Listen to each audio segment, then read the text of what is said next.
Meanwhile, Taiwan is conducting its annual missile drills in the island eastern waters to test its combat readiness and also to demonstrate the might of its armed forces. Now, the island nation's naval headquarters released a footage of its four-day-long exercise showing various types of anti-air and anti-ship missiles, including an American-made Thunder missile that could be seen launched from the warships and from the Coast Guard patrolling boats. The Taiwan also showcased its self-made Brave Wind anti-ship missiles, French-made Mika anti-air missiles, and also the Skybar surface-to-air missiles. These missiles were launched from Juping military base in the southern city of Pingtung, the Taiwan's Navy has said that these drills were aimed at testing the joint forces' combat readiness and also demonstrating the troops' determination for protecting the island. The drills come at a time when Beijing has called out the United States for allegedly attempting to contain China by using Taiwan, saying that it's nothing but wishful thinking. The China's defense minister spokesperson has said, and I quote, "There's only one China in the world and Taiwan is an inalienable part of China," has also further warned the United States, saying that those clamoring to make the Chinese mainland pay a price should get prepared to pay the price themselves.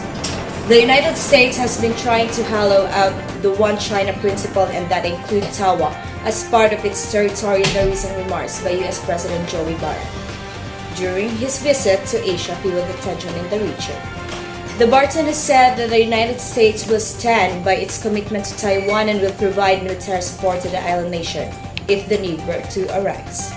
This is Denise of DGN Philippines, upholding truth 24/7 reporting.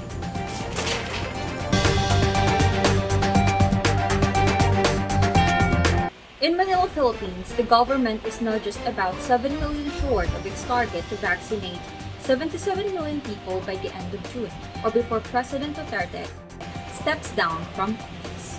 Department of Health data show that as of May 28, the number of fully vaccinated people nationwide has reached 70,790,342. Of the total figure, 2.9 million are healthcare workers, 7.9 million are senior citizens, and 9.6 million are people with comorbidities.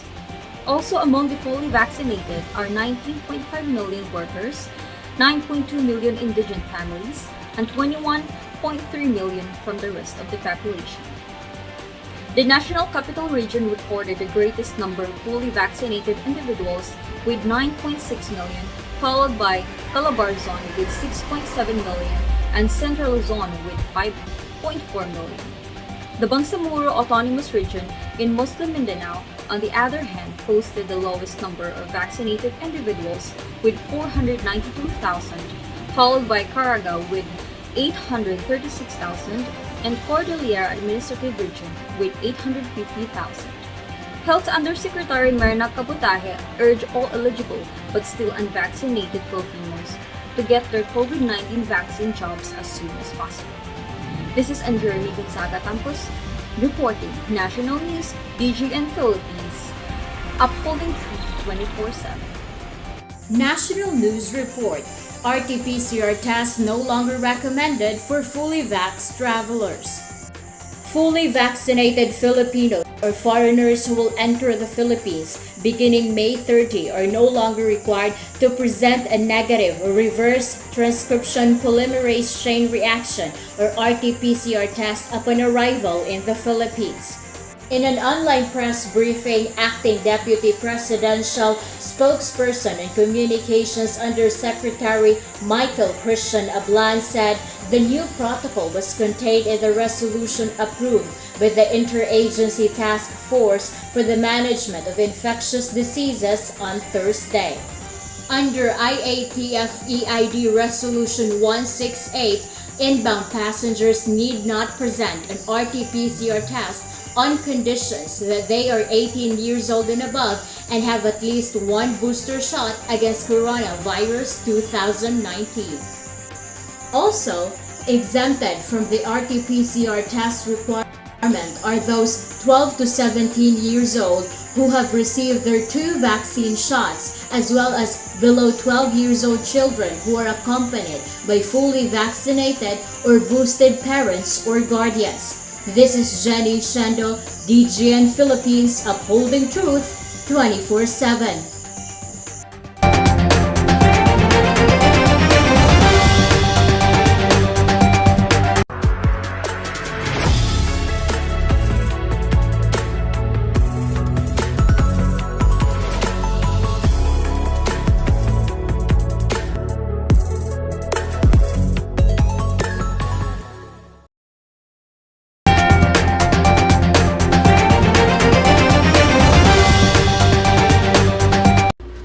At least 4 Chinese nationals were killed during a shootout with police in Lapu-Lapu City, Cebu on Monday evening, May 30, 2022. The anti-kidnapping group, Regional Intelligence Division, Regional Special Operations Group, and the City Intelligence of Lapu-Lapu launched an operation against the suspects who allegedly kidnapped their fellow 70-year-old Chinese national. During negotiation, the suspects refused to surrender and engaged the policemen in a shootout resulting in their deaths. The 70-year-old kidnapped victim was rescued by the policemen from the house rented by the suspects in a subdivision in Barangay Bangkal.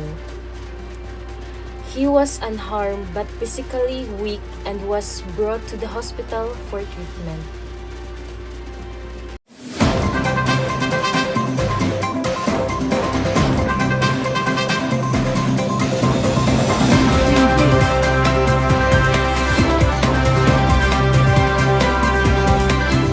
News report. Boston Celtics will face the Golden State Warriors in the finals of the NBA. The young star, Jason Tatum of the Boston Celtics, led his team to win against the number 1 seeded Miami Heat in a thrilling Game 7 series. Jason Tatum dropped 26 points, 6 assists, and 10 rebounds during the elimination game and lets them face the Golden State Warriors in the next round of the NBA Finals. The matchup against Golden State and Boston Celtics is going to be a great battle to watch, as these teams are known for their excellent offense and defense that took them to face each other on the top of the biggest basketball league in the world. The epic battle is scheduled to be fought this Friday, June 3, 2002, at the home court of Golden State Warriors, the Chase Center Arena in San Francisco, California. This is Renzo G. Tabal, DJN Philippines, upholding truth 24/7.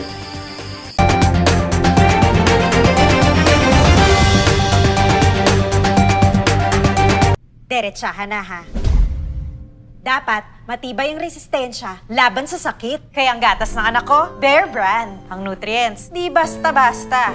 Tibay resistensya nutrients. Ang vitamin C, di tulad ng iba, 100% tulong para sa matibay na immunity. Talaga namang pinag-aralan at napatunayan.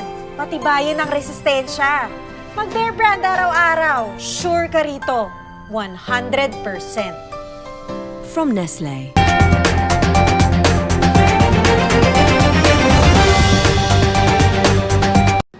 Cagayan de Oro City, being the first implementer of the community-based rehabilitation program in this city, Barangay Carmen has discovered innovative intervention to support former drug dependents. Sunny Ray Kahayag, a barangay council member who oversees in the CBRP, said the Village Anti-Drug Program has helped over 200 drug dependents from all walks of life since inception in 2017. In this program, the former drug dependents had undergo 4 months of rehabilitation intervention and aftercare program, Kahayag said. Carmen's journey. Indeed, a 42-year-old Carmen Arsenal sees that the dragon boat sport as an opportunity for her and other PWDs to explore their athletic sides and draw out innate talents that would have been stunned by the effect of drug abuse. As part of aftercare support, which entails continuous monitoring of the graduates after rehabilitation, Kahayag said the barangay organized activities, seminars, and livelihood training to keep the PWDs engaged. However, the official noted that the introduction of Dragon Boat Sport into aftercare program on May 29 has attracted more interest from several PWDs who otherwise were indifferent to community-based activities. So this new sport program will help them to sustain their recovery. It's one way that they will embrace the back into our community. Kahayag said.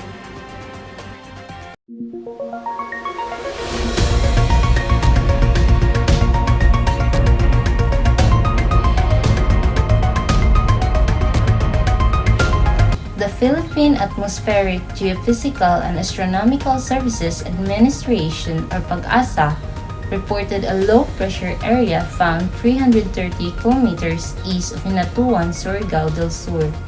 A southwest monsoon or habagat affects the western section of Luzon.